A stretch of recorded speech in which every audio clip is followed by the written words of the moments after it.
Indecopi viene realizando inspecciones a los centros educativos para verificar el cumplimiento de la protección privada de los alumnos y además constatar el tema de los servicios educativos, como obligar a los alumnos a que consuman en un solo lugar, un tema que es muy consultado. Efectivamente, existen evidentemente centros educativos de carácter privado y centros educativos de carácter público, ¿no? En el caso de Indecopi, la supervisión que se ha ido realizando durante estos meses, ya van más de 23 centros educativos inspeccionados y algunos están requiriendo con cartas. Se hace la fiscalización por parte de Indecopi a centros educativos de carácter privado únicamente, ¿no?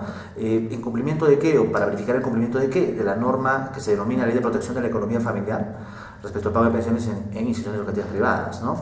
Adicionalmente, el tema de las instituciones educativas públicas, que es un tema muy consultado también porque han habido padres de familia que nos han llamado, unos pocos que se han acercado también, ellos hacen también las consultas respecto de qué pasa con los centros educativos públicos que de alguna manera, cometen infracción a estos padres de familia, a sus derechos, ¿no? Entonces, nosotros en algunos casos lo que hacemos es orientarlos, por supuesto, respecto de dónde deben presentar el reclamo. Para los casos de centros educativos públicos, el reclamo se debe presentar tanto en la Unidad de Gestión Educativa Local o en la Dirección Regional de Educación, ¿no? Porque es la autoridad del sector y tratándose de una institución pública. Para el caso de instituciones educativas privadas, sí puede ser aquí en el Indecopi, ¿no? Y en algunos otros casos, cuando el padre de familia desea presentar aquel reclamo, nosotros lo recibimos e inmediatamente lo derivamos con un oficio a la autoridad del sector para que pueda fiscalizar esa institución educativa pública de corresponder, ¿no? En los colegios privados no pueden obligar a los alumnos y a los docentes a consumir sus refrigerios solo en cafetines de la propia institución, puesto que el consumidor tiene derecho a elegir, ya que existe una norma de protección a la economía familiar. Hay que diferenciar acá dos aspectos muy importantes, ¿no? Primero, la relación de consumo. El hecho de que el consumidor tiene un derecho que se llama el derecho a elegir, para empezar, ¿no? Ese derecho a elegir se materializa, pues, justamente cuando el consumidor decide en qué lugar, digamos, realizar la transacción comercial en el mercado, ¿no? Él puede decidir, es soberano de eso. Él es el único que puede decir por qué.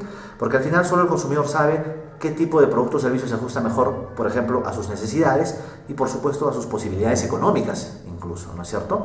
Ahora, la pregunta que usted me hace es si es que el colegio obliga a que los alumnos compren, tengan que comprar necesariamente. No, eso no es posible, ¿no? Ahora, otro tema sería en el hecho de que usted pregunte, por ejemplo, esta institución educativa, donde evidentemente no pueden retirarse los alumnos, tiene un cafetín, ¿no? Ahora, el alumno es libre, en este caso también los docentes son libres de elegir si consumen en ese o no consumen, ¿no? Eso es más bien lo correcto. Una de las quejas más recurrentes de los padres de familia en los colegios es el tema de uniformes y de textos escolares, en los cuales se ha detectado infracciones y se ha verificado que hay ausencia de información de centros educativos hacia los padres de familia. Sin duda, han habido padres de familia que nos han llamado, que nos han colaborado, digamos, en detectar las infracciones, porque no basta solamente con la visita que ha hecho el Indecopi, ¿no? Porque ha habido padres de familia que se han comunicado con nosotros y nos han mencionado, digamos, en tal colegio están vendiendo obligatoriamente, digamos, el uniforme o el texto escolar. Entonces, inmediatamente se ha hecho visitas con inspectores y se han recabado la información y eso está ya en investigación. Ha habido quejas sobre textos, ha habido quejas sobre uniformes, sobre todo, ¿no?